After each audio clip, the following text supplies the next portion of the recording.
السلام علیکم پیارے دوستو، جب زندگی شروع ہوگی، ایک ایسی تحریر جس نے بہت سی زندگیاں بدل دی، ایک ایسی تحریر جو اصلاح کی ایک تحریک بن چکی ہے، ایک ایسی تحریر جو اللہ اور اس کی ملاقات پر آپ کا یقین تازہ کر دے گی۔ تو چلتے ہیں ویڈیو کی جانب، جب زندگی شروع ہوگی کا لاسٹ پارٹ۔ اس گفتگو میں اللہ تعالیٰ نے اپنے بندوں کی بڑی تحسین فرمائی جو اپنی محنت، جدوجہد اور صبر سے اس مقام تک پہنچے تھے۔ بندوں سے پوچھا گیا کہ کیا وہ راضی ہے جو ان کی محنت کے عوض انہیں ملا ہے؟ سب نے ایک زبان ہو کر جواب دیا کہ ہم نے اپنی توقعات سے بڑھ کر بدلہ پایا ہے، اور وہ کچھ پایا جو کسی اور مخلوق کو نہیں ملا۔ ہم کیوں تجھ سے راضی نہ ہوں؟ اس پر ارشاد ہوا، اب میں تمہیں وہ دے رہا ہوں جو ہر چیز سے بڑھ کر ہے، میں تمہیں اپنی رضا سے نوازتا ہوں۔ اس کے ساتھ ہی فضا اللہ پاک کی کبریائی کے نعروں سے گونج اٹھی۔ پھر مناقب و اعزاز کا سلسلہ شروع ہوا۔ یہ ایک بہت طویل عمل تھا، لیکن یہاں ان گنت نعمتیں مسلسل مہیا کی جا رہی تھی جن کی بنا پر لوگ اطمینان کے ساتھ بیٹھے ہوئے تھے۔ دیگر لوگوں کی طرح میرے گھر والے بھی میرے ساتھ ہی اگلی نشستوں پر بیٹھے تھے۔ میں یہ سب کچھ دیکھ رہا تھا اور دل میں سوچ رہا تھا کہ دنیا کی کتنی کم مشقت اٹھا کر آج کتنا بڑا صلہ انسانیت کو مل گیا۔ لیکن مجھے خیال آیا کہ انسانیت کی اکثریت تو اس امتحان میں ناکام ہی ہو گئی۔ پھر مجھے اپنے استاد فرحان صاحب کا خیال آیا، وہ آج بھی مجھے نہیں مل سکے تھے، حالانکہ میرا خیال یہ تھا کہ وہ آج کے دن تو کہیں نہ کہیں مل ہی جائیں گے۔ میں نے سوچا کہ صالحہ سے دریافت کروں، وہ یہاں میرے ساتھ موجود نہیں تھا، لیکن اسی وقت وہ میرے پاس آ کر کھڑا ہو گیا۔ اسے دیکھ کر میں نے کہا، مجھے خیال تھا کہ میں دربار میں کسی موقع پر اپنے استاد کو دیکھ سکوں گا، مگر وہ مجھے نہیں مل سکے۔ میرے استاد کا کچھ معلوم ہوا نہیں؟ فردوس کی اس بستی میں ابھی تک کسی جگہ میں ان کو تلاش نہیں کر سکا۔ میرا خیال ہے کہ اب تم بھی ان کے بارے میں سوچنا چھوڑ دو۔ بظاہر خدا اپنا فیصلہ کر چکا ہے، دنیا کی کوئی طاقت اب اس فیصلے کو نہیں بدل سکتی۔ خدا کا عدل بہرحال نافذ ہو کر رہتا ہے، اور اس کی رحمت تم اچھی طرح جانتے ہو کہ اللہ کی رحمت اور عدل ہر چیز اصول پر مبنی ہوتی ہے۔ کسی کی خواہش سے یہاں کچھ بھی تبدیل نہیں ہو سکتا، مگر فردوس کی یہ دنیا تو ممکنات کی دنیا ہے، یہاں سب کچھ ممکن ہے۔ صالحہ جھلا کر بولا، یار تم کیوں بحث کر رہے ہو؟ فیصلہ ہو گیا ہے۔ ویسے تم خود پروردگار سے بات کیوں نہیں کرتے؟ تمہاری بات تو بہت سنی جاتی ہے۔ میں تو تمہیں عرش تک لے جانے آیا ہوں، چلو اور وقت کا پہیہ الٹا گھمانے کی درخواست کرو۔ خبر نہیں کہ صالحہ نے غصے میں آ کر مجھ پر طنز کیا تھا یا واقعتاً مجھے مشورہ دیا تھا، تاہم میں اس کی بات پر عمل کرنے کی حماقت کرنے کے لیے تیار نہیں تھا۔ البتہ اس کی یہ بات ٹھیک تھی کہ مجھے بلایا جا رہا ہے۔ کچھ ہی دیر میں میرا نام پکارا گیا۔ میں جو ابھی تک اطمینان سے بیٹھا تھا، لرزتے دل کے ساتھ کھڑا ہو گیا۔ میں دھیرے دھیرے قدموں سے چلتا ہوا اس ہستی کے حضور پیش ہو گیا جس کے احسانوں کے بوجھ تلے میرا رواں دبا ہوا تھا۔ قریب پہنچ کر میں سجدہ میں گر گیا۔ کچھ دیر بعد صدا آئی، اٹھو۔ میں دھیرے دھیرے اٹھا اور جھکی نظر کے ساتھ ہاتھ باندھ کر کھڑا ہو گیا۔ اللہ پاک نے بہت نرمی اور ملائمت کے ساتھ دریافت کیا، عبداللہ آج کے دن میرے لیے کیا لائے ہو؟ میں یہاں لینے آیا تھا، کچھ دینے کے لیے نہیں۔ اس لیے یہ سوال قطعاً غیر متوقع تھا، تاہم جو میرے پاس تھا وہ میں نے کہہ دیا۔ مالک، جو اچھا عمل میں نے کیا وہ در حقیقت تیری ہی توفیق سے تھا، اسے تو میں پیش نہیں کر سکتا۔ رہی اپنی ذات تو میرے پاس تیری اعلیٰ ترین ہستی کے حضور پیش کرنے کے لیے بہت ساری ندامت اور بے انتہا عجز کے سوا کچھ نہیں۔ جواب ملا، اچھا کیا کہ ندامت اور عجز لے آئے، یہ چیزیں میرے پاس نہیں ہوتی، میں انہیں تمہارے نام سے اپنے پاس رکھ لوں گا۔ اب بولو کیا مانگتے ہو؟ عرض کیا، عطا اور رضا دونوں مل گئی ہیں، میرا صرف اتنا چھوٹا ہے کہ اس کے بعد مانگنے کے لیے کچھ نہیں بچتا، لیکن آپ جو بھلائی اور بھیک عطا فرمائیں گے میں اس کا محتاج ہوں۔ قریب موجود حاملین نے عرش میں سے ایک فرشتے کو اشارہ ہوا، اس نے میرے اعزاز و مناقب بیان کرنا شروع کر دیے۔ یہ تو مجھے معلوم تھا کہ میں اس نئی دنیا کی حکمران کلاس کا حصہ ہوں، مگر یہاں جو کچھ دیا گیا وہ میری حیثیت، توقعات اور اوقات سے بہت زیادہ تھا۔ فرشتہ بول رہا تھا اور میں شرم سے سر جھکا کر یہ سوچ رہا تھا کہ پروردگار عالم کی کریم ہستی مجھ گنہگار کے ساتھ ایسی ہے تو نیکوکاروں کے ساتھ کیسی ہوگی۔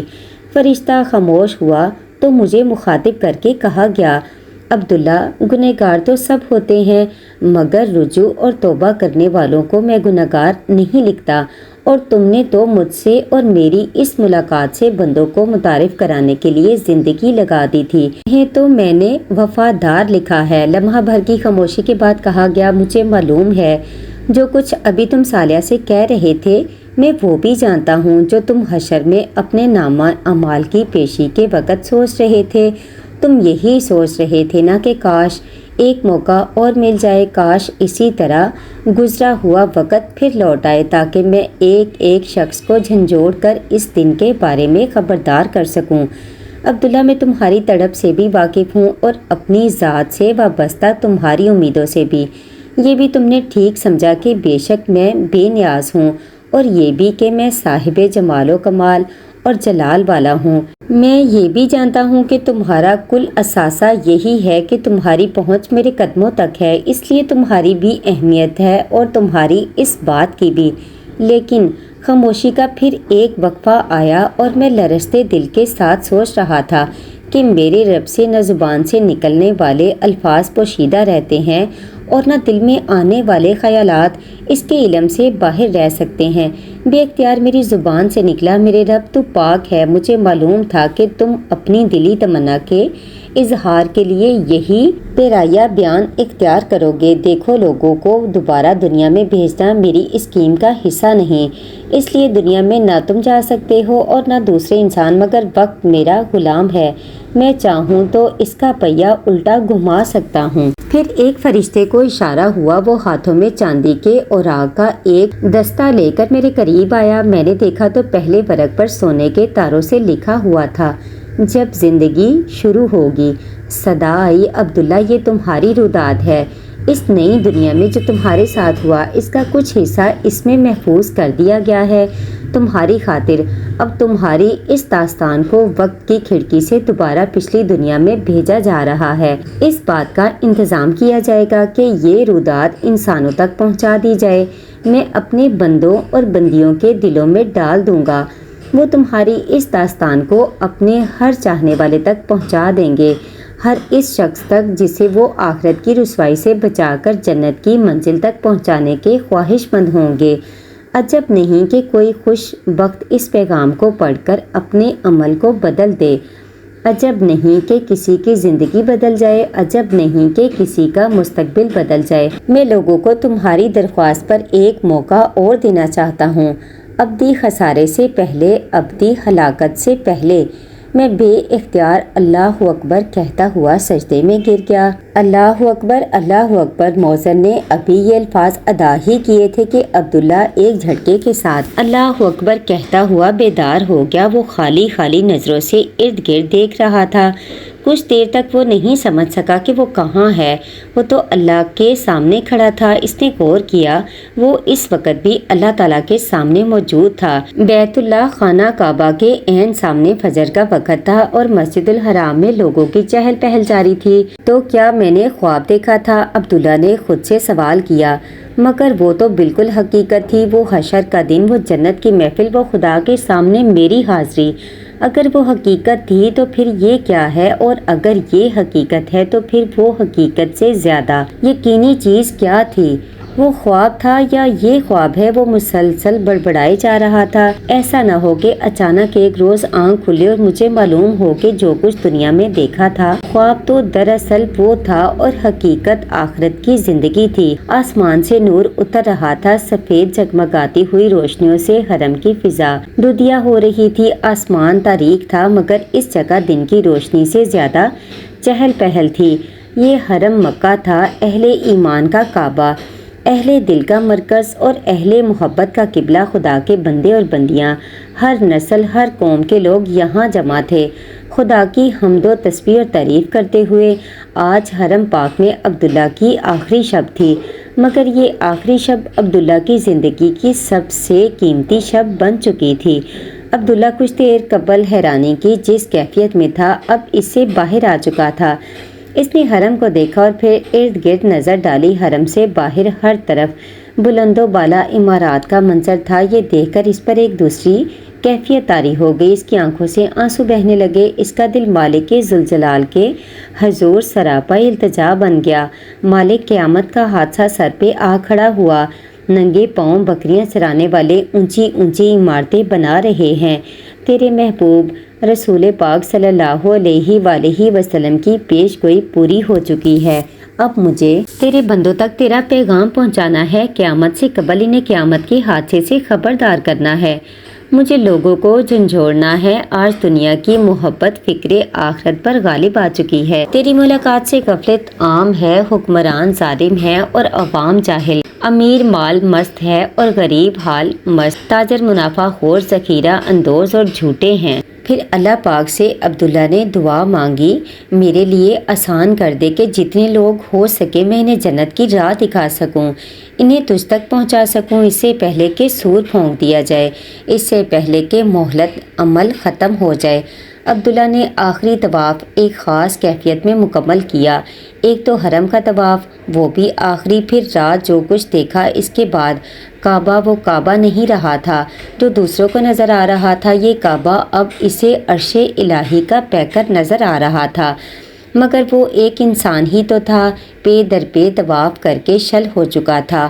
وہ آخری طواف سے فارغ ہوا، کچھ دیر تک بیٹھ کر کعبہ کو دیکھتا رہا، پھر یاس و آس کی کیفیت میں اٹھا اور اپنے دل پر جبر کر کے وہ کام شروع کیا جو اہل دل کے لیے مشکل ترین عمل ہوتا ہے، آخری دفعہ مسجد الحرام سے باہر نکلنے کا عمل۔ صبح کی روشنی پوری طرح طلوع ہو چکی تھی۔ وہ آہستہ آہستہ اس حالت میں باہر کی سمت بڑھ رہا تھا کہ بار بار ایڑیاں گھومتی اور وہ رک کر دوبارہ کعبہ کو دیکھنے لگتا۔ پھر اس نے ایک مضبوط فیصلہ کیا اور اللہ اکبر کہتے ہوئے قدرے تیز رفتاری سے آگے بڑھنے لگا، مگر چلتے ہوئے پھر بے اختیاری کے عالم میں گردن گھومی اور الوداعی نظریں بیت اللہ کا طواف کرنے لگیں۔ ابھی اس نے ایسا ہی کیا تھا کہ اس کا کندھا کسی سے ٹکرا گیا۔ عبداللہ کی نگاہ لوٹی تو سامنے ایک سفید ریش بزرگ تھے۔ اسے احساس ہو چکا تھا کہ اس کا کندھا ان بزرگ کے سینے سے ٹکرا گیا ہے جو اس کے ہم وطن محسوس ہوتے تھے۔ عبداللہ کا جذبہ عبادت اب ندامت میں بدل چکا تھا۔ اس نے فوراً معذرت خواہ لہجے میں کہا، معاف کیجیے گا، غلطی میری ہے، میں سامنے نہیں دیکھ رہا تھا۔ کوئی بات نہیں، بزرگ نے شفقت آمیز لہجے میں کہا۔ پھر وہ مزید بولے، کچھ غلطی میری بھی ہے، میں بھی سامنے نہیں دیکھ رہا تھا، دراصل میں اپنے گھر والوں کو ڈھونڈ رہا ہوں، ہم عمرہ ادا کرتے ہوئے رش کی وجہ سے بچھڑ گئے ہیں۔ آپ نے ملنے کی کوئی جگہ طے نہیں کی تھی؟ عبداللہ نے سوالیہ انداز میں کہا، پھر اپنی بات کی مزید وضاحت کرتے ہوئے بولا، حرم میں یہ کرنا ضروری ہوتا ہے ورنہ بہت مشکل ہو جاتی ہے۔ جگہ تو یہی طے کی تھی، باب فتح کے پاس، یہاں رش کم ہوتا ہے، مگر کافی دیر سے وہ لوگ یہاں نہیں پہنچے۔ بزرگ نے قدرے پریشانی کے ساتھ جواب دیا، چلیے پھر تو آپ کا مسئلہ حل ہو گیا۔ عبداللہ نے مسکراتے ہوئے کہا، آپ باب فتح پر نہیں کھڑے ہوئے، میں آپ کو وہاں لے چلتا ہوں۔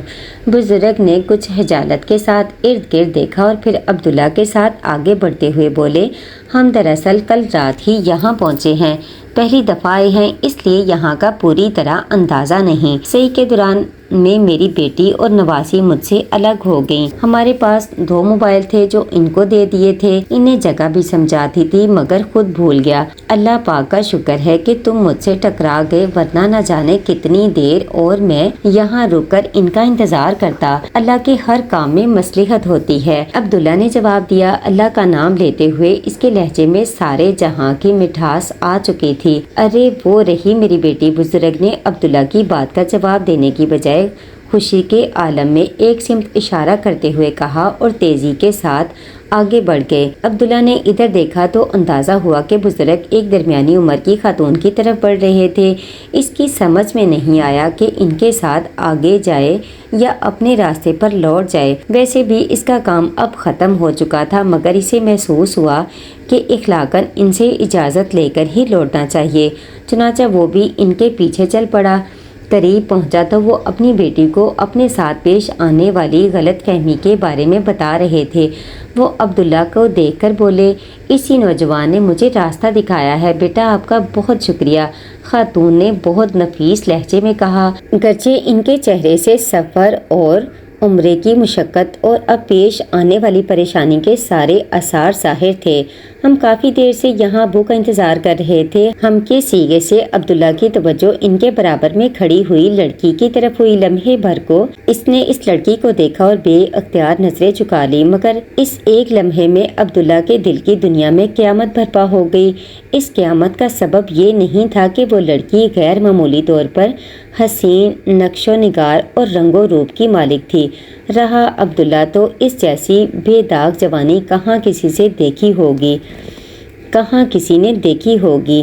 پھر وہ حرم میں جس کیفیت میں تھا، وہاں صنف مخالف تو کیا اپنی جنس کے انسان بھی نظر آنا بند ہو جاتے ہیں، سوائے کعبہ اور رب کعبہ کے کچھ اور نظر ہی نہیں آتا۔ اور اس صبح سے تو رب کعبہ کا تصور انتہائی گہرا ہو چکا تھا۔ اس نے خواب میں پروردگار عالم کی حضوری کا جو شرف حاصل کیا تھا، اس کے بعد عبداللہ کو کچھ ہوش نہیں تھا۔ ایسے میں خواب کی دیگر تفصیلات اسے کہاں یاد رہ سکتی تھی، مگر اس دلکش نسوانی چہرے نے خواب کی ایک ایک تفصیل اسے یاد دلا دی تھی۔ ہر منظر، ہر واقعہ ذہن کے صفحات پر اس طرح تازہ ہو گیا تھا کہ گویا کوئی لکھی ہوئی کتاب ہے جسے بے تکلف وہ پڑھتا چلا جا رہا ہو، اور اب اس کتاب کا سب سے روشن ورق اس کے سامنے کھلا ہوا تھا۔ اس کے سامنے روشنی اور سراپا نور نائمہ کھڑی ہوئی تھی۔ خاموشی کا وقفہ طویل ہو رہا تھا، مگر عبداللہ اس سے بے نیاز گردن جھکائے کھڑا تھا۔ وہ اپنے آپ کو یقین دلانے میں مشغول تھا کہ جو کچھ اس نے دیکھا ہے وہ اس کا وہم ہے، اس کی نظر کا دھوکہ ہے، اس کی یادداشت کی کمزوری ہے، یا شاید اس کی عمر کا تقاضا ہے، یا پھر شیطان کی در اندازی ہے جو حرم سے رخصت ہوتے وقت اس کی ساری ریاضت اور محنت کو ضائع کرنا چاہتا ہے۔ شیطان حرم میں آنے والے بڑے بڑے نیک لوگوں کی کمائی اسی طرح لمحہ بھر میں لوٹ لیتا ہے۔ کسی بھی بہانے سے ایک نظر کی خواہش، ایک لمس کا جذبہ، ایک لمحہ کی حیوانیت، ایک لمحہ کی ہوس عمر بھر کی ریاضت کو برباد کر سکتی ہے۔ ہاں، یہی لمحہ بطور آزمائش میری زندگی میں آ گیا ہے۔ شیطان چاہتا ہے کہ میں اس لڑکی کو اپنے خواب کی تعبیر سمجھ کر اپنی آنکھوں میں شیطان کو بسیرا کرنے دوں۔ میں اس کو ایسا نہیں کرنے دوں گا، ہرگز ایسا نہیں کرنے دوں گا۔ عبداللہ نے دل میں سوچا اور فیصلہ کیا کہ اسے فوراً یہاں سے رخصت ہو جانا چاہیے، مگر اس سے قبل کہ وہ ان لوگوں سے اجازت لیتا، خاموشی کے طویل ہوتے ہوئے وقفہ کو ایک تھکی ہوئی مگر انتہائی مترنم آواز نے توڑا، نانا ابو جاگتے ہوئے ساری رات ہو گئی ہے، اب جلدی سے ہوٹل چلیے۔ اس آواز نے عبداللہ کے رہے سہے ہوش بھی اڑا دیے۔ یہ آواز اس کے لیے اجنبی قطعاً نہ تھی۔ اسے ہلکا سا چکر آیا۔ بزرگ جو اس کی کیفیت سے قطعاً بے خبر تھے بولے، ہاں بیٹا چلتے ہیں، ذرا ان سے اجازت لے لیں۔ اس سے قبل کہ وہ بزرگ عبداللہ سے کچھ کہتے، ان کی صاحبزادی نے جو ایک نفیس طبیعت خاتون تھی، عبداللہ سے پوچھ لیا، بیٹا چلتے چلتے اپنا نام تو بتاتے جاؤ۔ میرا نام عبداللہ ہے۔ بمشکل عبداللہ کی زبان سے یہ الفاظ نکلے۔ اب یہ وہ وقت تھا جب تہذیبی تقاضوں کے پیش نظر بزرگ نے اپنے آپ کو متعارف کرانا ضروری سمجھا۔ اچھا ہوا بیٹا آمنہ تم نے ان سے تعارف حاصل کر لیا، میں بھی اپنا تعارف کرا دوں۔ میرا نام اسماعیل ہے، یہ میری بیٹی آمنہ ہے۔ وہ ایک لمحے کے لیے رکے اور اپنی نواسی کی طرف دیکھتے ہوئے محبت آمیز لہجے میں بولے، اور یہ سب سے زیادہ تھکی ہوئی میری نواسی ہے، اس کا نام نائمہ ہے۔ عبداللہ کی شدید ترین خواہش تھی کہ ایک اجنبی نام اس کے کانوں تک پہنچے تاکہ وہ کچھ تو خود کو بہلاوا دے سکے، مگر نائمہ کا نام تابوت کی آخری کیل بن کر اس کے کانوں میں گونجا۔ اس دفعہ دنیا کی کوئی طاقت عبداللہ کو دوبارہ نظر اٹھانے سے نہیں روک سکی۔ اس کے سامنے واقعی نائمہ کھڑی ہوئی تھی، وہ لڑکی جسے اس نے زندگی میں پہلی دفعہ جاگتی آنکھوں سے دیکھا تھا، مگر جسے وہ رات خواب میں عبداللہ نے گھورتے ہوئے دماغ سے سوچا اگر وہ خواب تھا تو یہ کیسی حقیقت تھی۔ یہ اگر حقیقت ہے تو پھر وہ خواب معاملہ عبداللہ کی برداشت سے زیادہ ہو چکا تھا۔ اسے آنے والے چکر اب تیز ہو گئے۔ وہ نائمہ کو دیکھتے ہوئے لہرایا اور بے ہوش ہو کر زمین پر گر گیا۔ جی تو پیارے دوستو، کیسا لگا آپ کو آج کا لاسٹ پارٹ جب زندگی شروع ہوگی؟ اگر آپ جاننا چاہتے ہیں کہ آنے والے ناول میں عبداللہ کے ساتھ کیا ہوا تو کمنٹ میں اپنی رائے کا اظہار ضرور کیجیے گا۔